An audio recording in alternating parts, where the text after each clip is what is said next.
ఆదిలాబాద్ జిల్లా ఉట్నూరు మండలం బీసాయిపేట అటవీ ప్రాంతంలోని ఓ తెల్ల మద్ది చెట్టు అందరినీ ఆకట్టుకుంటోంది. సాధారణంగా చెట్టు నీటిని గ్రహించడం చూసింటాం, కానీ ఈ మద్ది చెట్టు ఏడాది పొడవునా 3 కాలాల్లోనూ నీటి ధారలా ప్రవహిస్తూనే ఉంటుంది.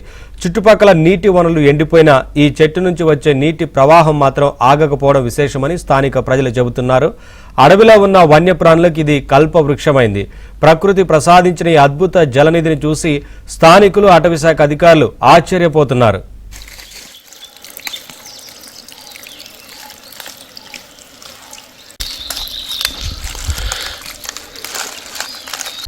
ఆదిలాబాద్ జిల్లా ఉట్నూరు మండలం బీసాయిపేట అటవీ ప్రాంతంలోని ఓ తెల్ల మద్ది చెట్టు అందరినీ ఆకట్టుకుంటోంది. సాధారణంగా చెట్టు నీటిని గ్రహించడం చూసింటాం, కానీ ఈ మద్ది చెట్టు ఏడాది పొడవునా 3 కాలాల్లోనూ నీటి ధారలా ప్రవహిస్తూనే ఉంటుంది.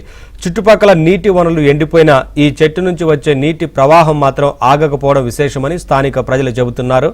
అడవిలో ఉన్న వన్యప్రాణులకు ఇది కల్పవృక్షమైంది. ప్రకృతి ప్రసాదించిన ఈ అద్భుత జలనిధిని చూసి స్థానికులు, అటవీశాఖ అధికారులు ఆశ్చర్యపోతున్నారు.